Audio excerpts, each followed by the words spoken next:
Welcome to cinema ಲೋಕ. ನಿಮ್ಮ ನೆಚ್ಚಿನ ನಟ ನಟಿಯರ ಬಗ್ಗೆ ಹಾಗೂ ಅವರ ಸಿನಿಮಾ ಬಗ್ಗೆ ಮತ್ತು ಚಿತ್ರರಂಗದ ಆಗು ಹೋಗುಗಳ ಬಗ್ಗೆ ತಿಳಿದುಕೊಳ್ಳಲು ನಮ್ಮ ಚಾನೆಲನ್ನು ಲೈಕ್ ಮಾಡಿ, ಸಬ್ಸ್ಕ್ರೈಬ್ ಮಾಡಿ, ಶೇರ್ ಮಾಡಿ. Thank you.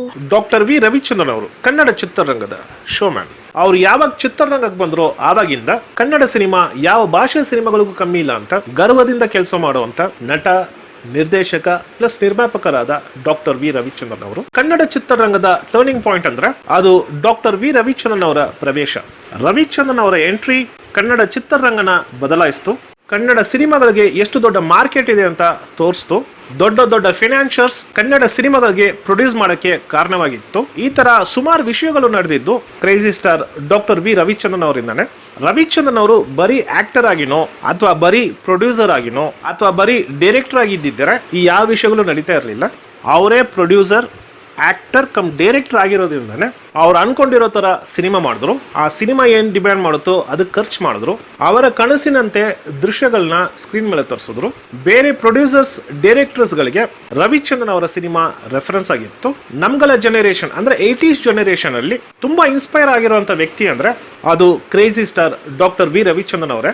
ರವಿಚಂದ್ರನ್ ಅವರು ಕನ್ನಡ ಚಿತ್ರರಂಗಕ್ಕೆ ಯಾವಾಗ ನಟನಾಗಿ ಎಂಟ್ರಿ ಕೊಟ್ಟರು ಆವಾಗಿಂದ ಹಂತವಾಗಿ ಒಂದೊಂದು ಡಿಪಾರ್ಟ್ಮೆಂಟ್ ಅಪ್ಗ್ರೇಡ್ ಮಾಡಿಕೊಂಡು ಪ್ರೇಮಲೋಕ ಅನ್ನೋ ಸಿನಿಮಾದ ಮೂಲಕ costly sets, editing, re recording, costumes, lighting, short division ಅಂತ ಒಂದು ಕಲರ್ಫುಲ್ ಸಿನಿಮಾನ ಪ್ರೇಕ್ಷಕರ ಮುಂದೆ ತಂದಿಟ್ಟು ಕನ್ನಡ ಚಿತ್ರರಂಗನ ಕಾಸ್ಟ್ಲಿಯೆಸ್ಟ್ ಚಿತ್ರರಂಗ ಮಾಡಿದವರು the one and only crazy star doctor V Ravichandran ಅವರು. ಪ್ರೇಮಲೋಕ, ರಣಧೀರ ಸಿನಿಮಾ ನಂತರ ಕನ್ನಡ ಸಿನಿಮಾನ ನೋಡೋ ಪ್ರೇಕ್ಷಕರು ಹೆಚ್ಚಾಗಿ ಸಿನಿಮಾನ ಖರೀದಿ ಮಾಡೋ ಡಿಸ್ಟ್ರಿಬ್ಯೂಟರ್ಸ್, ಕನ್ನಡ ಸಿನಿಮಾಗಳಿಗೆ ಫೈನಾನ್ಸ್ ಮಾಡೋ ಫೈನಾನ್ಷಿಯರ್ಸ್, ಕನ್ನಡ ಸಿನಿಮಾದ ಮಾರ್ಕೆಟೇ ಇನ್ನೊಂದು ಹಂತಕ್ಕೆ ಹೋಗಿದ್ದು ಪ್ರೇಮಲೋಕ ಮತ್ತು ರಣಧೀರ ಅನ್ನೋ ಸಿನಿಮಾದ ಮೂಲಕ. ಅದು ಮಾತ್ರ ಅಲ್ಲ, ರವಿಚಂದ್ರನ್ ಅವರ ಸಕ್ಸಸ್ ಯಾವ ತರ ಇತ್ತು ಅಂದ್ರೆ 1989-90 ಇಂದ 2004-5 ವರೆಗೂ ಕನ್ನಡ ಚಿತ್ರರಂಗದಲ್ಲಿ ಅತಿ ಹೆಚ್ಚು ಸಂಭಾವನೆ ತಗೊಳ್ಳೋ ನಟ, ಕನಸುಗಾರ ಡಾಕ್ಟರ್ ವಿ ರವಿಚಂದ್ರನ್ ಅವರಾಗ್ತಾರೆ. ಅಂದ್ರೆ ಆ ಕಾಲಕ್ಕೆ ರವಿಚಂದ್ರನ್ ಅವ್ರ ಸಿನಿಮಾ ರಿಲೀಸ್ ಆದ್ರೆ ಎಷ್ಟು ಥಿಯೇಟರ್ ಗಳಲ್ಲಿ ರಿಲೀಸ್ ಮಾಡ್ತಾರೋ ಅಷ್ಟು ಥಿಯೇಟರ್ ಗಳಲ್ಲೂ ಹೌಸ್ಫುಲ್ ಆಗ್ತಾ ಇತ್ತು. 90s ಅಲ್ಲಿ ಆ ಒಂದು ಕ್ರೇಜ್ ನ ಕ್ರಿಯೇಟ್ ಮಾಡಿದವರು crazy star doctor V Ravichandran ಅವರು. 1998 ಅಲ್ಲಿ ಪ್ರೀತ್ಸೋತ್ತಪ್ಪ ಅನ್ನೋ ಸಿನಿಮಾದ ಮೂಲಕ ಡಾಕ್ಟರ್ ವಿ ರವಿಚಂದ್ರನ್ ಅವರು ಇನ್ನೊಂದು ಸಾಹಸಕ್ಕೆ ಕೈ ಹಾಕ್ತಾರೆ. ಪ್ರೀತ್ಸೋತ್ತಪ್ಪ ಸಿನಿಮಾ ಆಗಿದೆಗೆ ಥಿಯೇಟರ್ ಅಲ್ಲಿ ಎಷ್ಟು ದಿನ ಓಡ್ತು. ರವಿಚಂದ್ರನ್ ಅವ್ರ ಕಾಂಬಿನೇಷನ್ ಅಲ್ಲಿ ಹಂಸಲೇಖ ಅವ್ರ ಮ್ಯೂಸಿಕ್ ಮಾಡ್ತಾ ಇರೋ ಕೊನೆ ಸಿನಿಮಾ ಆಗಿರಕ್ಕೆ ಕಾರಣ. ಪ್ರೀತ್ಸೋತ್ತಪ್ಪ ಕನ್ನಡ ಚಿತ್ರರಂಗಕ್ಕೆ ಮುಖ್ಯವಾದ ಸಿನಿಮಾ ಆಗಿರಕ್ಕೆ ಕಾರಣ ಏನು, ಇದಷ್ಟು ಸ್ವಲ್ಪ ಡೀಟೇಲ್ ಆಗಿ ನೋಡೋಣ ಬನ್ನಿ. ಪ್ರೊಡ್ಯೂಸರ್ ರಾಕ್ಲೈನ್ ವೆಂಕಟೇಶ್ ಅವರು 1994 ಅಲ್ಲಿ ರವಿಚಂದ್ರನ್ ಅವರ ರಸಿಕಾ ಅನ್ನೋ ಸಿನಿಮಾನ ಪ್ರೊಡ್ಯೂಸ್ ಮಾಡ್ತಾರೆ. ಆ ಸಿನಿಮಾನ ದ್ವಾರಕೇಶ್ ಅವರು ಡೈರೆಕ್ಟ್ ಮಾಡಿರ್ತಾರೆ. ನಂತರ ಅವರು ರವಿಚಂದ್ರನ್ ಅವ್ರನ್ನ ಇಟ್ಕೊಂಡು ಎರಡನೇದಾಗಿ ಪ್ರೊಡ್ಯೂಸ್ ಮಾಡಿದ್ದು 1998 ಅಲ್ಲಿ ರಿಲೀಸ್ ಆಗಿರೋ ಯಾರೇ ನೀನು ಚೆಲುವೆ ಅನ್ನೋ ಸಿನಿಮಾನ. ಆ ಸಿನಿಮಾನ ಡಿ ರಾಜೇಂದ್ರ ಬಾಬು ಅವರು ಡೈರೆಕ್ಟ್ ಮಾಡಿರ್ತಾರೆ. ಆ ಸಿನಿಮಾದ ಶೂಟಿಂಗ್ ಟೈಮ್ ಅಲ್ಲಿ ರವಿಚಂದ್ರನ್ ಅವ್ರನ್ನ ಇಟ್ಕೊಂಡು ಇನ್ನೊಂದು ಸಿನಿಮಾನ ಪ್ರೊಡ್ಯೂಸ್ ಮಾಡೋ ಮಾತುಕತೆ ನಡೆಯುತ್ತೆ. ಆ ಸಿನಿಮಾನ ರವಿಚಂದ್ರನ್ ಅವರೇ ಡೈರೆಕ್ಟ್ ಮಾಡಬೇಕು ಅಂತ ಕೇಳ್ಕೊಂತಾರೆ. ಆ ಸಿನಿಮಾ 1996 ಅಲ್ಲಿ ನಾಗಾರ್ಜುನ ಅವರು ಮತ್ತು ತಬು ಅವರು ಆಕ್ಟ್ ಮಾಡಿ, ಕೃಷ್ಣವಂಶಿ ಅವರು ಡೈರೆಕ್ಟ್ ಮಾಡಿ, ನಾಗಾರ್ಜುನ ಅವರೇ ಪ್ರೊಡ್ಯೂಸ್ ಮಾಡಿರೋ ನಿನ್ನೆ ಪೆಳದಾಟ ಅನ್ನೋ ಸಿನಿಮಾ ಆ ವರ್ಷದಲ್ಲಿ ದೊಡ್ಡ ಬ್ಲಾಕ್ ಬಸ್ಟರ್ ಸಿನಿಮಾ ಆಗುತ್ತೆ. ಅದು ಮಾತ್ರ ಅಲ್ಲ, ಮೇನೆ ಪ್ಯಾರ್ ಕಿಯಾ, ಹಮ್ ಆಪ್ಕೆ ಐಕಾನ್, ದಿಲ್ ವಾಲೆ ದುಲ್ಹನಿಯಾ ಲೇ ಜಾಯೆಂಗೆ, ಈ ತರ ಒಂದು ದೊಡ್ಡ ಫ್ಯಾಮಿಲಿ ನಲ್ಲಿ ನಡೆಯುವಂತ ಸಣ್ಣ ಸಣ್ಣ ಇನ್ಸಿಡೆಂಟ್ ಪ್ಲಸ್ ಅದರಲ್ಲಿ ಬರೋ ಹೀರೋ ಹೀರೋಯಿನ್ ಲವ್ ಸ್ಟೋರಿ, ಈ ತರ ಸೌತ್ ಇಂಡಿಯನ್ ಫಿಲಂ ಇಂಡಸ್ಟ್ರಿನಲ್ಲಿ ಮೊಟ್ಟ ಮೊದಲ ಬಾರಿಗೆ ನಾಗಾರ್ಜುನ ಅವರು ಆ ತರ ಒಂದು ಸಿನಿಮಾನ ಮಾಡಿ ಸಕ್ಸಸ್ ಆಗಿರ್ತಾರೆ.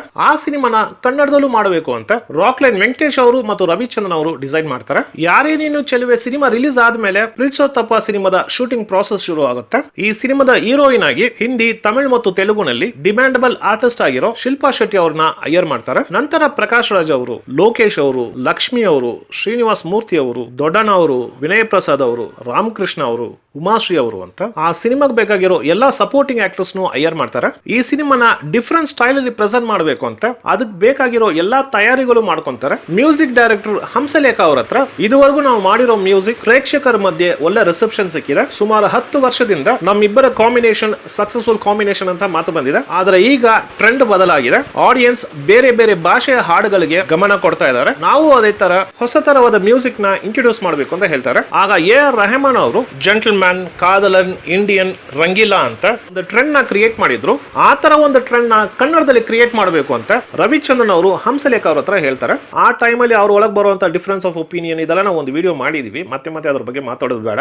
ರವಿಚಂದ್ರನ್ ಅವ್ರು ಕೇಳಿರೋ ತರ ಹಂಸಲೇಖ ಅವರು ಹಾಡುಗಳನ್ನ ಕೊಟ್ಟಿರ್ತಾರೆ. ಈ ಒಂದು ಡಿಫರೆನ್ಸ್ ಆಫ್ ಒಪಿನಿಯನ್ ಇಂದ ಹಂಸಲೇಖ ಅವರು ಮತ್ತು ರವಿಚಂದ್ರನ್ ಅವರು ಕೆಲಸ ಮಾಡೋ ಕೊನೆ ಸಿನಿಮಾ ಆಗುತ್ತೆ. ಆ ಹಾಡುಗಳಿಗೆ ತಕ್ಕಂತೆ ದೃಶ್ಯಗಳನ್ನ ಡಿಸೈನ್ ಮಾಡ್ತಾರೆ. ಅಂದ್ರೆ ಎಲ್ಲಿ ಶೂಟ್ ಮಾಡಬೇಕು, ಯಾವ್ದ್ರಲ್ಲಿ ಶೂಟ್ ಮಾಡಬೇಕು, ಫ್ಲೋರ್ ಅಲ್ಲ, ಸಿ ಅಲ್ಲ, ಸ್ಕೈ ಅಲ್ಲ ಅಂತ ಸಿಕ್ಕಾಪಟ್ಟೆ ಹೋಮ್ವರ್ಕ್ ಮಾಡ್ತಾರೆ. ನೀವೆಲ್ಲ ಆ ಸಿನಿಮಾನ ನೋಡಿರಬಹುದು. ಆ ರಾಜ ಹಾಡಲ್ಲಿ ಆ ಹಾಡಿಗೆ ತಕ್ಕಂತೆ ರವಿಚಂದ್ರನ್ ಅವರು ಪಿಕ್ಚರೇಷನ್ ಮಾಡಿದಾರಲ್ಲ, ಎಕ್ಸ್ಟ್ರಾರ್ಡನರಿ ವರ್ಕ್ ಅನ್ಬೋದು. ಅದೇ ತರ ಬಂಗಾರದಿಂದ ಅನ್ನೋ ಹಾಡಿಗೆ ಶಿಪ್ ಅಲ್ಲಿ ಅವರು ಶೂಟ್ ಮಾಡಿರೋದು. ಆ ಟೈಮ್ ಅಲ್ಲಿ ಶಿಲ್ಪಾ ಶೆಟ್ಟಿ ಅವರು ಯೆಲ್ಲೋ ಕಲರ್ ಕಾಸ್ಟ್ಯೂಮ್ ಅಲ್ಲಿ ಇರ್ತಾರೆ. ಇನ್ನೊಂದು ಕಡೆ ಫುಲ್ ಗ್ರೀನರೀಸ್ ಅಲ್ಲಿ ಶೂಟ್ ಮಾಡಿರ್ತಾರೆ. ಅದರಲ್ಲಿ ಶಿಲ್ಪಾ ಶೆಟ್ಟಿ ಅವರು ರೆಡ್ ಕಲರ್ ಕಾಸ್ಟ್ಯೂಮ್ ಅಲ್ಲಿ ಇರ್ತಾರೆ.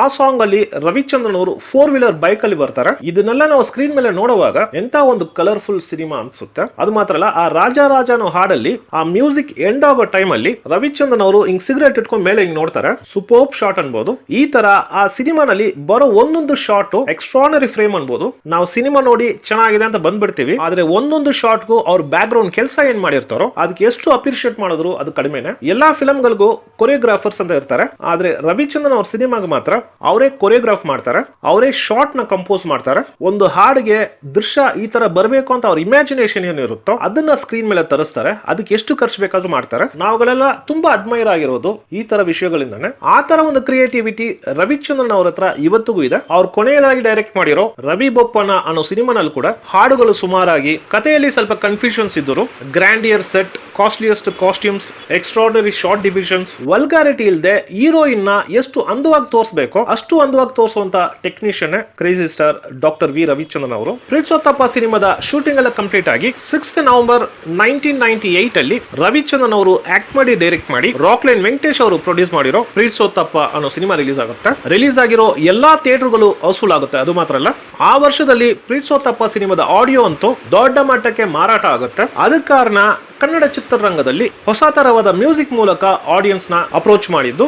ರಿಲೀಸ್ ಆಗಕ್ ಮುಂಚೆನೆ ಈ ಸಿನಿಮಾದ ಹಾಡುಗಳು ಸೂಪರ್ ಹಿಟ್ ಹಾಡಾಗಿರುತ್ತೆ. ಪ್ರೀತ್ಸೋತ್ತಪ್ಪ ರಿಲೀಸ್ ಆದ್ಮೇಲೆ ಆ ಹಾಡುಗಳಿಗೆ ಇನ್ನೂ ದೊಡ್ಡ ಮಟ್ಟಕ್ಕೆ ಬೇಡಿಕೆ ಸಿಗುತ್ತೆ. ಕಾರಣ ಆ ಹಾಡಿಗೆ ತಕ್ಕಂತೆ ರವಿಚಂದ್ರನ್ ಅವರು ಪಿಕ್ಚರೇಷನ್ ಮಾಡಿರುವಂತ ವಿಧ, ಒಂದೊಂದು ಸೀನ್, ಒಂದೊಂದು ಶಾಟ್ ಸಿನಿಮಾ ನೋಡೋ ಪ್ರೇಕ್ಷಕ ಎಂಜಾಯ್ ಮಾಡ್ತಾರೆ. ಈ ಸಿನಿಮಾ ರಿಲೀಸ್ ಆಗಿರೋ ಸುಮಾರು ಥಿಯೇಟರ್ಗಳಲ್ಲಿ 50 ಡೇಸ್ ಕಂಪ್ಲೀಟ್ ಮಾಡುತ್ತೆ. ಇನ್ನು ಕೆಲವು ಥಿಯೇಟರ್ಗಳಲ್ಲಿ 150 ಡೇಸ್ ಕಂಪ್ಲೀಟ್ ಮಾಡುತ್ತೆ. ಇನ್ನು ಕೆಲವು ಥಿಯೇಟರ್ಗಳಲ್ಲಿ 175 ಡೇಸ್ ಕಂಪ್ಲೀಟ್ ಮಾಡುತ್ತೆ. ಸಿಪಾಯಿ ಸಿನಿಮಾ ನಂತರ ರವಿಚಂದ್ರನ್ ಅವರ ಡೈರೆಕ್ಷನ್ ಅಲ್ಲಿ ದೊಡ್ಡ ಬ್ಲಾಕ್ ಬಸ್ಟರ್ ಆಗಿರುವಂತಹ ಸಿನಿಮಾ ಪ್ರೀತ್ಸೋತ್ತಪ್ಪ ಅನ್ನೋ ಸಿನಿಮಾ. ಓಕೆ ಸ್ನೇಹಿತರೆ, ನೆಕ್ಸ್ಟ್ ಟೈಮ್ ಬೇರೆ ಒಂದು ಸಿನಿಮಾ ಜೊತೆ ಬರ್ತೀನಿ. ಅದುವರೆಗೂ ಥ್ಯಾಂಕ್ ಯು, ಬೈ.